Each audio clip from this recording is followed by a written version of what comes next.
Tour ভাইবসের একটা নতুন ভিডিওতে আপনাদের সবাইকে স্বাগত। আশা করি সবাই খুব ভালো আছেন, সুস্থ আছেন।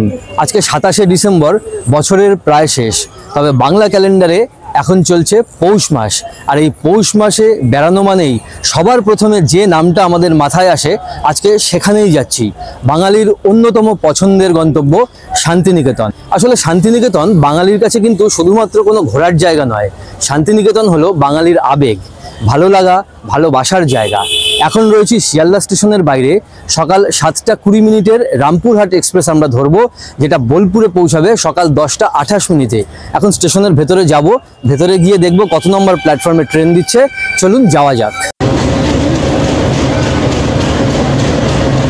তো আমাদের ট্রেন ঢুকে গেছে শিয়ালদার 7 নম্বর প্ল্যাটফর্মে। ট্রেন ছাড়ার টাইম প্রায় হয়ে এসছে, এখন 7টা 10 বাজে। শিয়ালদা থেকে বোলপুরের দূরত্ব অ্যাপ্রক্স 166 কিলোমিটার, আর সময় লাগবে 3 ঘন্টার কিছু বেশি। এখন আমরা ট্রেনে উঠে পড়বো। ট্রেনে উঠে আপনাদের সাথে বাকি ডিটেলস শেয়ার করছি। তো আমাদের ট্রেন একদম ঠিকঠাক সময় মতোই ছেড়ে দিয়েছে। আমরা সেকেন্ড সিটিংয়ে রিজার্ভেশন করেছি। এখানে আমাদের ভাড়া পড়েছে পার পার্সন 85 টাকা। আর আমাদের এই ট্রেন জার্নির সমস্ত এক্সপিরিয়েন্স আপনাদের সাথে শেয়ার করব, সো সঙ্গে থাকুন। সকাল সকাল বেরিয়েছি, এখন কিন্তু আমাদের খিদে পেয়ে গেছে। আর আমরা বাড়ি থেকে বানিয়ে নিয়ে এসেছি একদম পরোটা আর চিলি পনির।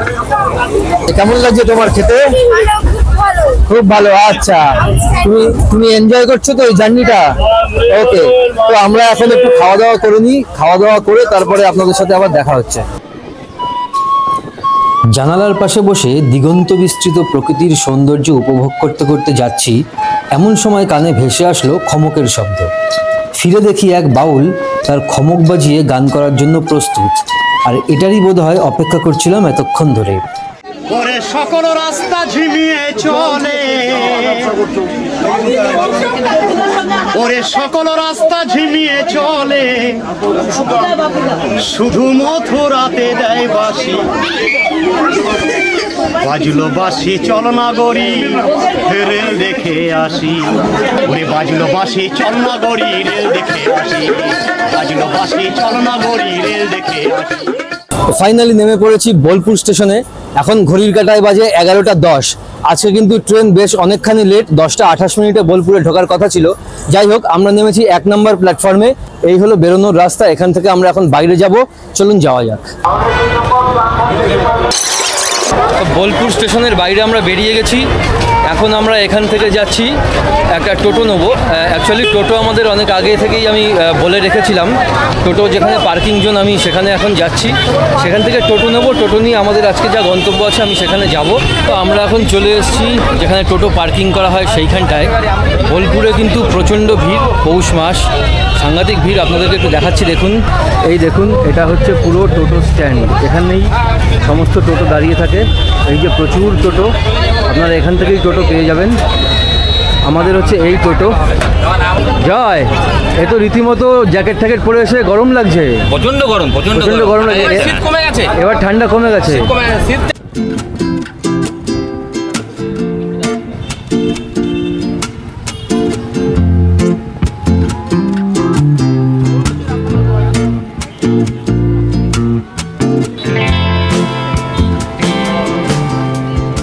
আমরা পৌঁছে গেছি আমাদের গন্তব্য ওয়েস্ট বেঙ্গল গভর্নমেন্টের শান্তবিতান ট্যুরিজম প্রপার্টিতে। আগামী 2 দিন আমরা এখানেই থাকবো। যেহেতু ট্রেন অনেকটা লেট ছিল, আমাদের এখানে পৌঁছাতে দেরি হয়ে গেছে। তো আমরা এখন লাঞ্চটা করে নেবো। লাঞ্চ করে নিয়ে তারপরে আপনাদের সাথে আবার দেখা হচ্ছে। তো লাঞ্চ শেষ করে আমরা বেরিয়ে পড়েছি টোটো করে ঘুরতে। আজকে আমরা বিকেলবেলা 2টো স্পটে যাব, আর তারপরে আমরা যাব পৌষ মেলায়। তো আমরা এখন যাচ্ছি সৃজনী শিল্পগ্রাম। ওখানে গিয়ে আপনাদের সাথে আবার দেখা হচ্ছে। তো আমি এখন চলে এসেছি সৃজনী শিল্পগ্রাম। এই হচ্ছে সৃজনী শিল্পগ্রামে ঢোকার গেট। এখানে কিন্তু বেশ ভালোই ভিড় রয়েছে। ভেতরে টিকিট কাউন্টার রয়েছে, টিকিট কাউন্টার থেকে টিকিট কেটে আমাদেরকে ঢুকতে হবে।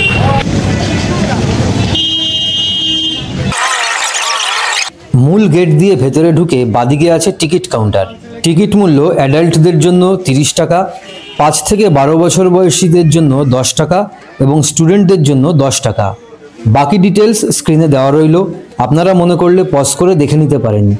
ভেতরে ঢুকে একটু এগোতেই মাটি ও খড় দিয়ে তৈরি তোরণে সুদৃশ্য পটচিত্রের সমাহার দেখতে পেলাম। এরপর চোখে পড়ল পায়ে হাঁটা রাস্তার দুপাশে অজস্র হস্তশিল্প সামগ্রী।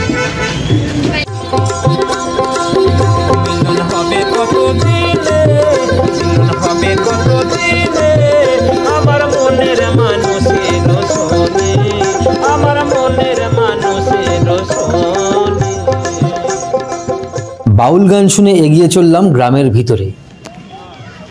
সবার প্রথমে পেয়ে গেলাম পুতুল ঘর। চলুন ভেতরে যাওয়া যাক। পুতুল ঘরের ভেতরে রাখা রয়েছে বিভিন্ন ধরনের চালচিত্র সহ রং বেরঙের পুতুল ও মুখোশ। আর এসব দেখে ফিরে গেলাম ছেলেবেলায়। চোখের সামনে ভেসে উঠল ছোটবেলায় দেখা পুতুল নাচের দৃশ্য।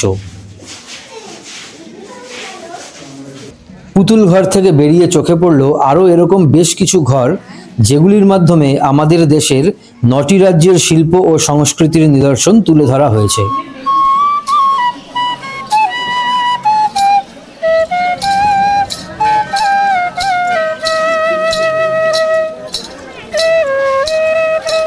এই শিল্পগ্রাম ইস্টার্ন জোনাল কালচারাল সেন্টার কর্তৃক প্রতিষ্ঠিত 11টি শিল্পগ্রামের মধ্যে একটি।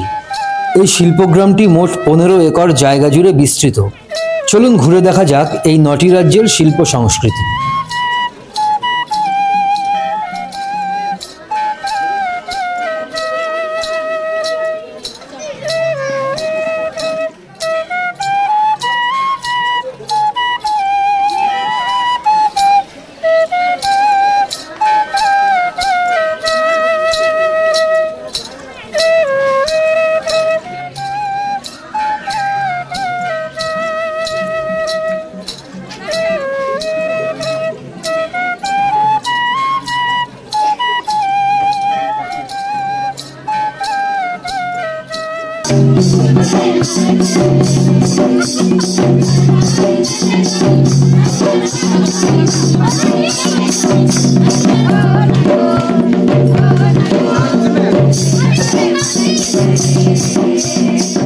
এই সৃজনী শিল্পগ্রামে এরকম ছোট ছোট প্রচুর দোকানপাট রয়েছে।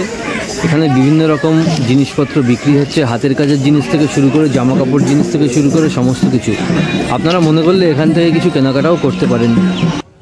এই শিল্পগ্রামের একটি অংশে সাঁওতাল বিদ্রোহের প্রধান নেতা নেত্রীদের প্রতি শ্রদ্ধা জ্ঞাপন করে একটি গ্যালারি তৈরি করা হয়েছে। সৃজনী শিল্পগ্রাম আমাদের ঘোরা হয়ে গেছে। আমরা এখন এখান থেকে যাচ্ছি সুরুল রাজবাড়ি। আমরা সুরুল রাজবাড়ি পৌঁছে আপনাদের সাথে আবার দেখা হচ্ছে। আমরা পৌঁছে গেছি সুরুল রাজবাড়ি। এখানে টিকিট রয়েছে, এখানে আমাদেরকে টিকিট কাটতে হবে। টিকিট কেটে আমরা ভেতরে ঢুকবো। এখানেও কিন্তু আজকে প্রচুর ভিড়। এখন যেহেতু পৌষ মাস, প্রচুর লোক এখানে শান্তিনিকেতনে বেড়াতে এসেছেন। তো আমরা টিকিটটা কেটে নিয়ে তারপর ভেতরে ঢুকে আপনাদের সাথে আবার দেখা হচ্ছে। ভেতরে কিন্তু মোবাইল ছাড়া অন্য কোনো ডিভাইসে ভিডিওগ্রাফি বা ফটোগ্রাফি করা যাবে না।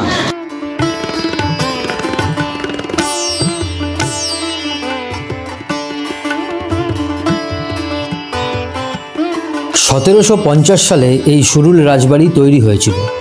এই রাজবাড়ি প্রায় 300 বছরের পুরনো। এই রাজবাড়ি শ্রীনিবাস সরকার নামে একজন ব্যবসায়ী দ্বারা তৈরি হয়েছিল। এই বাড়িটি সরকার রাজবাড়ি নামেও পরিচিত। বিশ্বভারতী প্রতিষ্ঠার পেছনে এই সরকার রাজবাড়িটির বিরাট বড় অবদান রয়েছে। এই রাজবাড়িতে রবীন্দ্রনাথ ঠাকুর এবং তার ছেলে রথীন্দ্রনাথ ঠাকুরও আসতেন এবং বসবাস করতেন। শ্রীনিবাস সরকার নিজেই এই রাজবাড়িতে দুর্গাপুজো শুরু করেছিলেন এবং সেই পুজো ধারাবাহিকভাবে আজও হয়ে আসছে।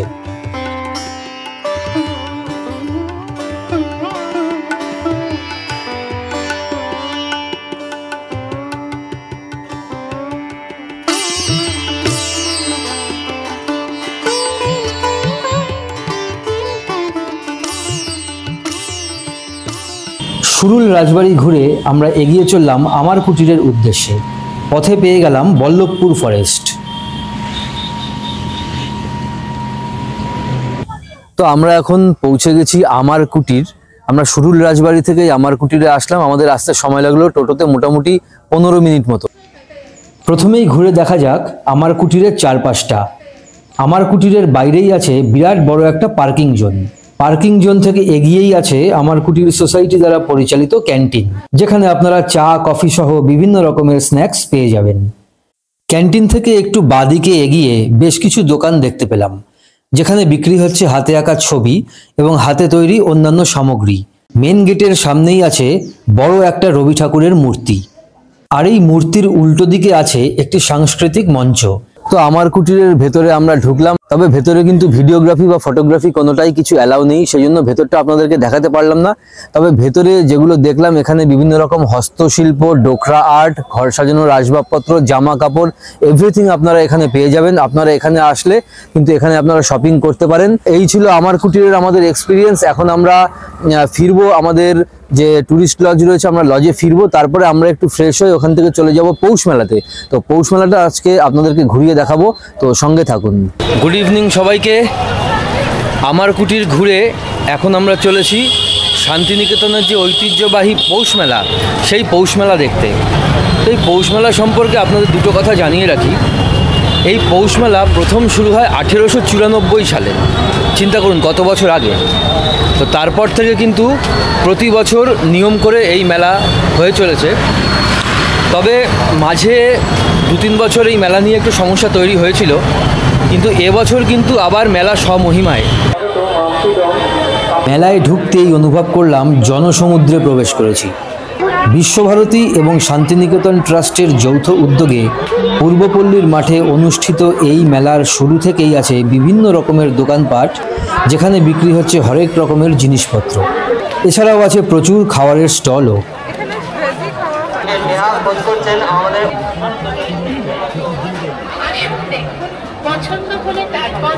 আরেকটু এগোতেই চোখে পড়ল বিভিন্ন রকমের রাইড।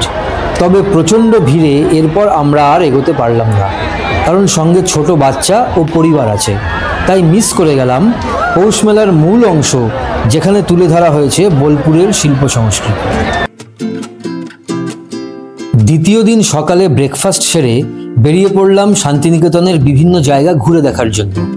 প্রথমেই আমরা চললাম বিশ্বভারতী ক্যাম্পাস ঘুরে দেখতে। এখন আমরা এসে পৌঁছেছি বিশ্বভারতীর আশ্রম প্রাঙ্গণে, কিন্তু ভেতরে প্রবেশ নিষেধ থাকার জন্য বাইরে থেকেই দেখে নিতে হলো। আমি এখন রয়েছি আনন্দ পাঠশালার সামনে। এই যে জায়গাটা আপনারা দেখতে পাচ্ছেন, এই জায়গাটাকে বলা হয় আনন্দ পাঠশালা। অ্যাকচুয়ালি মৃণালিনী দেবী, রবীন্দ্রনাথ ঠাকুরের স্ত্রী, উনি এই যে সামনে আপনাদের কতটা দেখাতে পারছি জানি না, একটা ছোট যে ঘর রয়েছে, উনি এখানে থাকতেন এবং ছোট ছোট যে সমস্ত বাচ্চারা তাদেরকে পড়াতেন। আর এই চত্বরটায় কিন্তু এখনও বছরের মধ্যে 9 মাস এখানে বাইরেই পড়াশোনাটা চলে। যারা স্টুডেন্ট এখানে রয়েছে তাদের বাইরেই পড়াশোনা করানো হয়। আর এই দিকটায় দেখুন, আপনাদেরকে দেখাচ্ছি দুটো যে বাড়ি আপনারা দেখতে পাচ্ছেন, এই দুটো বাড়িতে কিন্তু বর্ষার সময়টা এর ভেতরে ক্লাসটা হয়। এখন দাঁড়িয়ে রয়েছি 3 পাহাড়ি বটগাছের সামনে। আপনারা যে দেখতে পাচ্ছেন বটগাছটি, এটা কিন্তু সেই বিখ্যাত ঐতিহ্যবাহী বটগাছ। এখানেই কিন্তু কবিগুরু লিখেছিলেন কুমোরপাড়ার গরুর গাড়ি, বোঝাই করা কলসিহারি। আর সহজ পাঠের যে বইয়ের ওপরে যে বটগাছের ছবি আপনারা দেখেন, এটাই কিন্তু সেই বটগাছ। তো আমরা এখন রয়েছি বিশ্বভারতী ক্যাম্পাসের বাইরে। তো এখানে তো ভেতরে সাধারণ পর্যটকদের জন্য প্রবেশ নিষেধ। তবে আপনাদেরকে একটা ইনফরমেশন দিয়ে রাখি, বছরে 3টে দিন, এই 3টে বিশেষ দিনে কিন্তু ভেতরে পর্যটকদের জন্য গেট খোলা থাকে। একটি হলো রবীন্দ্রনাথের জন্মদিন 25শে বৈশাখ, একটি হলো রবীন্দ্রনাথের মৃত্যুদিন 22শে শ্রাবণ, এবং আরেকটি হলো এখানে একটি মেলা হয়, নন্দন মেলা। বিশ্বভারতীর যারা স্টুডেন্ট রয়েছে তাদের এখানে একটা এক্সিবিশন হয়, হ্যান্ডক্রাফটের একটা এক্সিবিশন হয়। সেই এক্সিবিশনটা হচ্ছে নন্দন মেলা। তো সেই এক্সিবিশনটা যখন চলে তখন এখানে কিন্তু সাধারণ পর্যটকদের জন্য এখানে গেট খোলা থাকে, এখানে প্রবেশ করতে দেওয়া হয়। আর কোভিডের আগে পর্যন্ত এখানে পর্যটকদের ঢুকতে দেওয়া হতো, কিন্তু কোভিড হওয়ার পরের থেকে কিন্তু এমনি পর্যটকদের জন্য এই ক্যাম্পাসের ভেতরে প্রবেশ সম্পূর্ণ নিষেধ হয়ে গেছে। পৌষ মেলা চলার কারণে বন্ধ ছিল রবীন্দ্র ভবন ও মিউজিয়াম। ফলে একরাশ হতাশা নিয়েই এগিয়ে চললাম পরবর্তী গন্তব্যের দিকে। বর্তমানে আছি নোবেলজয়ী অর্থনীতিবিদ অমর্ত্য সেনের বাড়ির সামনে। অমর্ত্য সেনের বাড়ি দেখে গ্রাম্য পরিবেশের শোভা উপভোগ করতে করতে এগিয়ে চললাম কোপাই নদীর তীরে। এই যে আপনারা দেখতে পাচ্ছেন, এখানে পাটালি তৈরির কাজ চলছে। কোপাই নদীর কাছাকাছি আমরা আছি।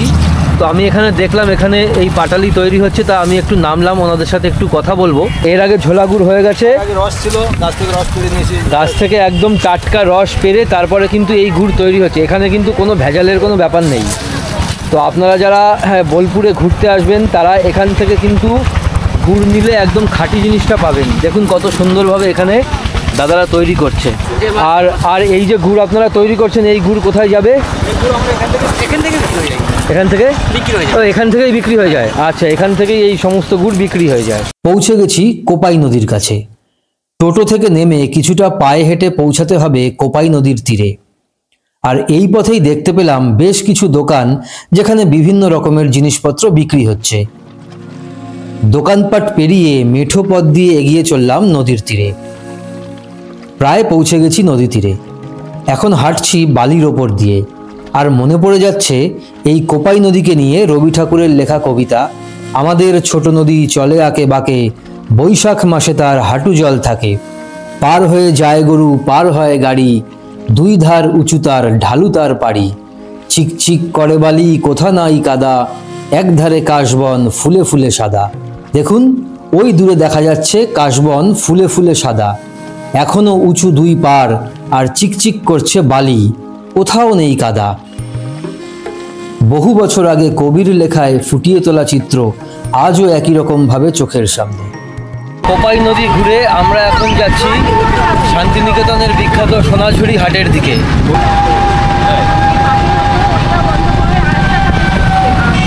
সোনাঝুরি হাটে পৌঁছানোর ঠিক আগেই আছে শালবনির জঙ্গল, তাই নেমে পড়লাম একটু ঘুরে দেখার জন্য।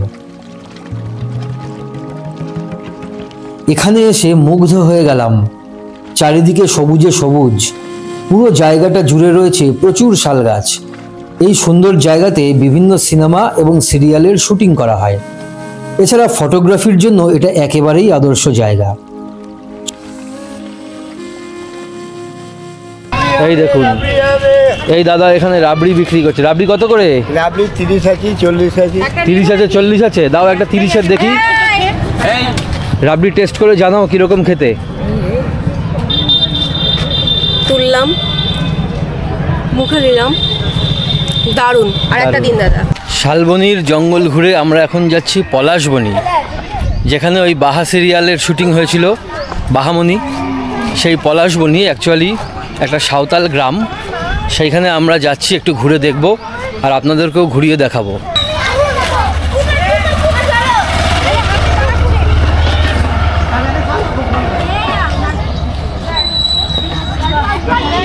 এগুলো কি মাসি সব তোমরাই করো? আচ্ছা, এগুলো কিরকম দাম আছে গো? 20 টাকা। বাহ, আমরা এই আদিবাসী গ্রামের মধ্যে ঢুকে গেছি। তো এইখানে যে সমস্ত বাসিন্দারা, তারা কিন্তু বিভিন্ন রকম জিনিসপত্র এখানে বানাচ্ছে এবং সেগুলো পসরা সাজিয়ে বসেছে। যারা পর্যটক আসেন তারা অনেকে এগুলো কেনেন, বেশ ভালো। আর আপনাদেরকে দেখাই, এই দেখুন, ছবির মতো এই গ্রামের প্রায় প্রত্যেকটা বাড়ি মাটির তৈরি, আর বেশ কিছু বাড়ির দেওয়ালে করা রয়েছে বিভিন্ন রকম হাতের কাজ। এক কথায় অপূর্ব। শালবনি ও পলাশবনি ঘুরে আমরা পৌঁছালাম সোনাঝুরি হাটে। হাটে পৌঁছাতে আমাদের দুপুর হয়ে গেল। ঘড়িতে এখন 1টা 15। আর এই ভর দুপুরে হাটে এত মানুষের ভিড় দেখে বুঝতে পারলাম সোনাঝুরি হাটের জনপ্রিয়তা কতখানি। হাটে বিক্রি হচ্ছে বিভিন্ন রকমের সামগ্রী, যেগুলির মধ্যে যেমন আছে আধুনিকতার ছোঁয়া, তেমনই আছে বোলপুরের ঐতিহ্যবাহী শিল্পকলার নিদর্শন। আপনাদের জানিয়ে রাখি, এই সোনাঝুরি হাট প্রতি বুধবার বন্ধ থাকে।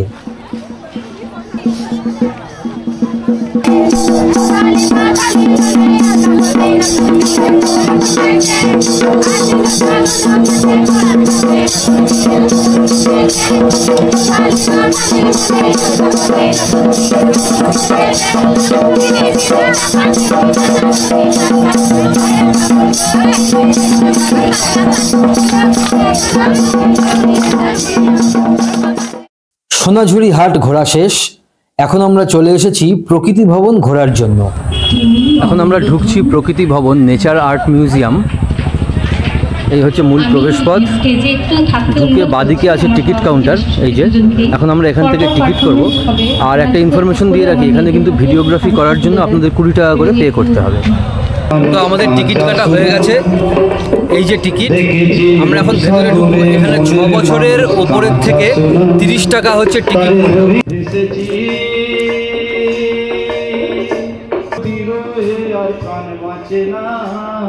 এই প্রকৃতি ভবনে আপনারা যা কিছু দেখছেন সবটাই প্রকৃতির নিয়মে তৈরি হয়েছে, যেগুলিকে সংগ্রহ করে এগুলোর আকৃতি অনুসারে নামকরণ করা হয়েছে।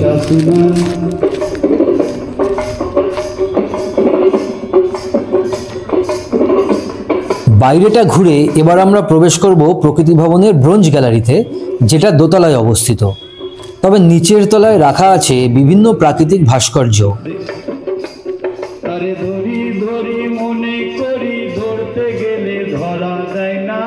গল্ফ করছে শিয়াল পরিবার, দেখুন কত সুন্দরভাবে প্রকৃতিতে তৈরি হয়েছে। ঢেউয়ের মাথায় গাংচিল, লোমশ ভেড়া। এই স্ট্রাকচারটা দেখে অনেকটা লোমশ ভেড়ার মতো মনে হচ্ছে। নিচতলা ঘুরে এবার আমরা প্রবেশ করলাম ব্রোঞ্জ গ্যালারিতে। এখানেও আছে প্রচুর ভাস্কর্য।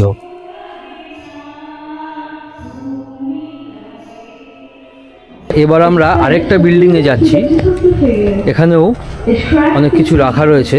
গ্যালারি 3 এবং 4, এখানেও জুতো খুলে প্রবেশ করতে হবে। এই গ্যালারিতেও রাখা আছে বিভিন্ন প্রাকৃতিক ভাস্কর্য। এটি হলো ময়ূরের একটি আকৃতি। এই প্রকৃতি ভবন প্রতিদিন সকাল 7টা থেকে বিকেল 5টা পর্যন্ত খোলা থাকে। প্রকৃতি তীর্থ দেখে এখন আমরা যাচ্ছি, এরই কাছে 34 ফিটের একটা বুদ্ধ মূর্তি আছে সেইখানে। এই হলো 34 ফুটের একটা বুদ্ধর মূর্তি। যারা বোলপুরে ঘুরতে আসেন এই জায়গাটাও তারা একবার ঘুরে যেতে পারেন। তৃতীয় দিন সকালে আমরা বেরিয়ে পড়লাম কঙ্কালীতলা মন্দিরের উদ্দেশ্যে।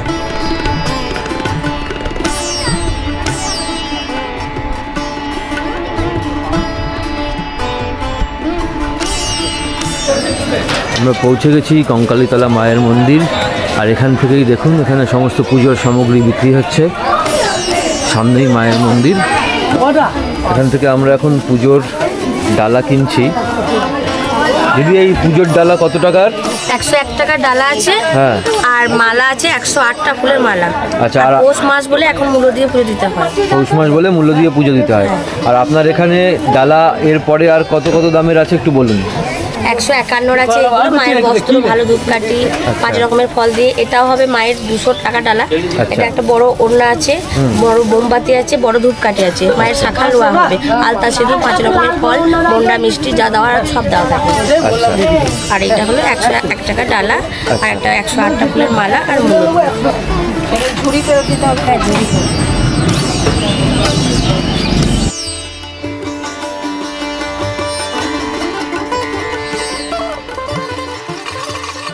বোলপুর শহর থেকে 10 কিলোমিটার দূরে অবস্থিত হলো এই কঙ্কালীতলা মায়ের মন্দির। কথিত আছে সতীর 51 পীঠের শেষ পীঠ দেবী পার্বতীর কোমর বা কাখাল পড়েছিল এই স্থানে। এই মন্দিরটি কোপাই নদীর তীরে অবস্থিত। এই মন্দিরে মায়ের কোনো মূর্তি নেই, আছে একটি শিলা এবং মায়ের একটি বড় ছবি। প্রত্যেক দিন সকাল 6টা থেকে রাত্রি 8টা পর্যন্ত এই মন্দির খোলা থাকে। দুপুর 12টা থেকে দুপুর 2টো পর্যন্ত নিয়মিত ভোগ প্রসাদ বিতরণ করা হয়। মন্দিরের পাশেই আছে একটি কুণ্ড। এই কুণ্ডের জল অত্যন্ত পবিত্র বলে মনে করা হয়। এখানে কেউ নামে না বা পা দেন না, কারণ শ্রীবিষ্ণুর চক্রের দ্বারা টুকরো হয়ে সতীমায়ের কাখাল বা কোমরের অংশ পড়েছিল এই স্থানেই। ভোগ প্রসাদের জন্য 50 টাকার কুপন কাটতে হয়। বলো, তোমাদের পুজো দেওয়া কমপ্লিট? হ্যাঁ, আমরা কেমন পুজো দিলে? পুজো দিয়েছি, ফাঁকায় ফাঁকায় পুজো দিতে পেরেছি, খুব ভালোভাবে পুজো দিলাম এবং অঞ্জলিও দিয়েছি। আচ্ছা, শিয়ালি বলো তোমার কি এক্সপিরিয়েন্স হলো এখানে? অনেক বড় চত্বর আর মায়ের দর্শন করে ভীষণ ভীষণ ভালো লাগছে। কঙ্কালীতলা মায়ের মন্দির চত্বরে রয়েছি। বিরাট বড় এই মন্দির চত্বর, আর এখানে বেশ সুন্দরভাবে আমরা পুজো দিতে পেরেছি। একদম ফাঁকায় ফাঁকায় আমরা সকালবেলায় এসেছিলাম, ফাঁকায় ফাঁকায় সুন্দরভাবে এখানে আমাদের পুজো দেওয়ার কাজ সম্পন্ন হয়ে গেছে। আপনাদেরকে পুরো মন্দির চত্বরটা ঘুরিয়ে দেখাচ্ছি, চলুন।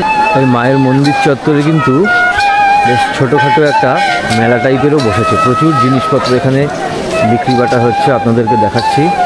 দেখুন হরেক রকমের পসরা নিয়ে সবাই বসেছে।